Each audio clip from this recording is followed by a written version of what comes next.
Hi there, this is Brian from Enlightenspeed here, delivering a new tutorial for you. The topic at hand this time being Note Humanizer, the latest addition to the Loopcracker suite plugins, the bundle available from Enlightenspeed, available from the prop shop. So first and foremost, it is no longer called the Prop Shop. There's been a big rebranding exercise over it. What was Propellerhead is of course now called Reason Studios.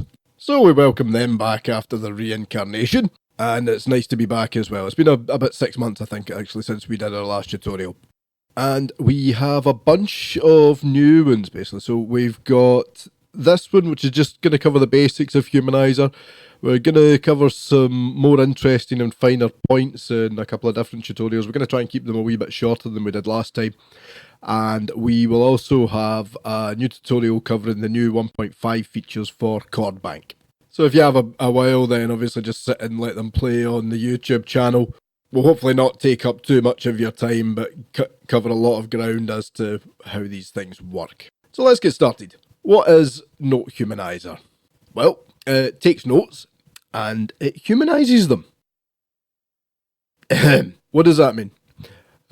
Simply it adds timing delays to them, effectively giving mistakes, adding mistakes. Now you might be thinking that sounds a bit counterintuitive, but if you've ever tried to program drums, for example, most as big as used would tend to be with drums, but if you've ever tried to program them, you'll notice that getting it an electronic or a sample-based kick to sound like a real drummer is quite a challenge. And for that scenario, quantize is not your friend. So the first thing that we need to do here is make sure that's switched off, because that actually completely invalidates anything of this nature would do. So get that switched off. And then what the Note Humanizer will do, well, incoming MIDI will come in at its normal time, and Note Humanizer will add delays to it at random, up to a maximum amount, which is set by the maximum delay length over here. So those familiar with the previous plugins, Note Alter and Note Filter, will probably be very much, you'll recognize the probability, the note range, and the velocity range. These are just ways of controlling whether or not it will actually be delayed. And this control over here, the maximum delay, determines what the maximum amount that it can be delayed by, but it's random. So if suppose you have it at length 4, it could be the case that it actually only delays for like length 1. Under the hood, there is no relation between the 1 and the 4 anyway. Just think of those as unit numbers because it works in an entirely different way. So I'm just going to give it a quick run through here. We've got it at probability 50, meaning that half of 50% of the MIDI notes coming in will get randomized with some sort of delay on them. It can be anywhere up to a delay length of 4. And then, well, it can pass on to the Note Alter filter. I'll stick that on in just a wee bit while I'm jamming around with it. It then passes to this nice little plugin that we've got from Cakewalk. Well, actually, it is from the BandLab, they're now called. And it is a GUI-less VST, and Reason it shows up as. There is one if you open it in the Cakewalk program, but it doesn't show up in Reason for some reason.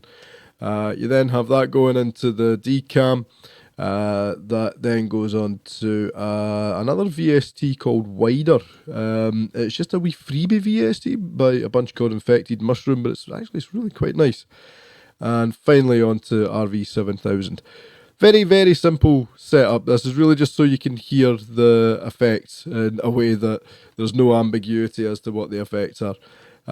Like I say, we'll cover some of the more important things in later tutorials, specifically how the release types work and how they make a difference with the types of sound that you'll get as to how you'll get a realistic sound from one version or how you get a realistic sound from something else.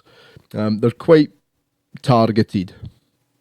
So let's hit play And let's just have a little listen. We'll start it off with the maximum delay at 0, so you can get an idea of the source material, and then we'll quickly have a wee jam about, and it should be pretty obvious what's going on.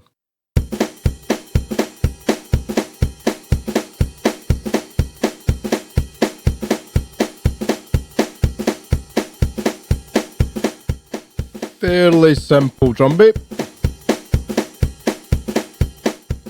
I actually pinched this as a MIDI file from Contact.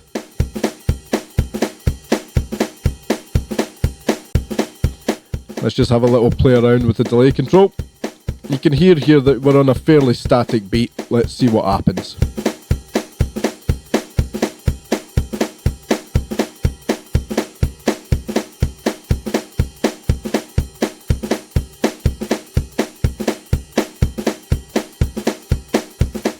We set it to 4 and it's subtle, but it's certainly noticeable. 3, it's a bit tighter sounding, probably a wee bit more like a real drummer there. So I think 2, 3, 4 tends to be your best ranges for drums.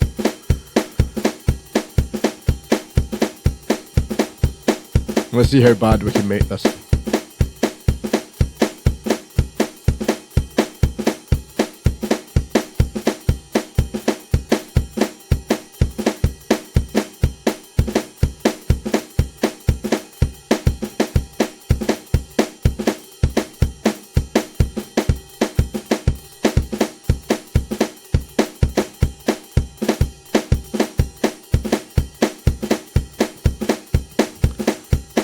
So you can hear it gets pretty bad there once you really push it up if you're using it for drums.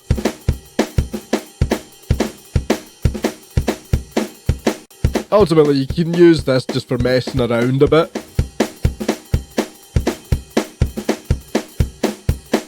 It can occasionally give you some new ideas, some changes.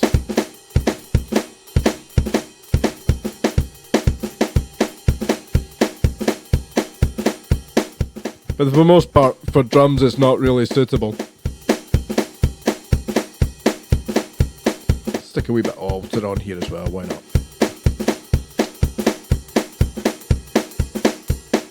And you keep the levels more sane, of course, everything starts to sound a lot more realistic, but even more realistic than it would normally be if you didn't have any device manipulation there. So that's enough of that. And as we said, I mean, if you use more moderate settings, you'll get something which sounds a lot more realistic than just a flat pattern. You start to push it up to higher levels, and obviously everything starts to become a bit unlistenable. When you push the max delay right up to 20, it's the case that, well, you can experiment and just see what you get, and occasionally you'll get something that sounds quite cool as a fill, but for the most part, it'll be a bit nuts, really. So that's the basics anyway. In the next tutorials, the next 3, we're going to cover some of the more interesting parts of using the different release types. For this one, we just use match, which is actually the most realistic one. It's not the best scenario for showing it. So the next tutorial, we're going to show you how to use these settings with the Contact drum libraries, or some of the Contact drum libraries.